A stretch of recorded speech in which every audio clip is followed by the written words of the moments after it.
শ্বশুর বাড়ি থেকে ঈদের পরের দিন যে 2 দিন ছিলাম, আজকে চলে এসেছি।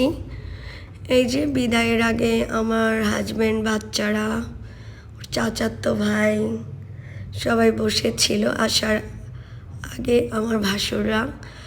আর যেহেতু আমরা চলে আসব, অনেকেই রাতের বেলা চলে গিয়েছিল, যেরকম আমার সেজো যা, সে তার বাপের বাড়ি বগুড়াতে। ভাবিও যেহেতু চলে যাবে কালকে, মানে 1 তারিখে, এই জন্য ভাবি বলেছে মুন্নি একটা দিন মায়ের সাথে থাকি, যেহেতু আমার যাদের সবার বাড়ি বগুড়াতে। এই যে আমার 2 ননাস, আমার এরা একদম ওই যে সেজো আপা সবার, আমার 2 ননাস বাড়িতে থাকে, সেজো আপা, বড় আপা। আসলে ওরা এমন মানুষ, এরকম ননাস পাওয়া ভাই বউদের অনেক ভাগ্যের ব্যাপার। 2টা ননাস ছিল দেখেই আমরা বুঝতে পারিনি। আর ও রুমি অনেক বছর ধরে আমার শ্বশুর বাড়িতে, আমরা গেলেও আসে, কাজ করে। ও কাজের মানুষ না, আমাদের অনেক কাছের মানুষ রুমি।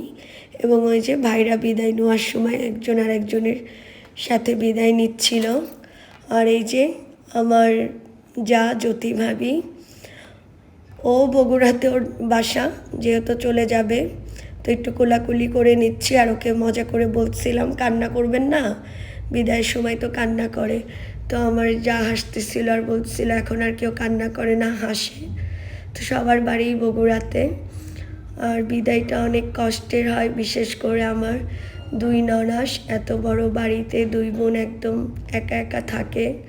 আসলে ঈদের সময়ই আমাদের সবার যাওয়া হয়। আর যেহেতু আমাদের সবাই বগুড়াতে থাকতো আগে, এখন আমার ভাসুরদের ছেলেমেয়েরা অনেক বড় হয়ে গেছে, কেউ বুয়েটে পড়ছে, কেউ ঢাকা মেডিকেলে পড়ছে।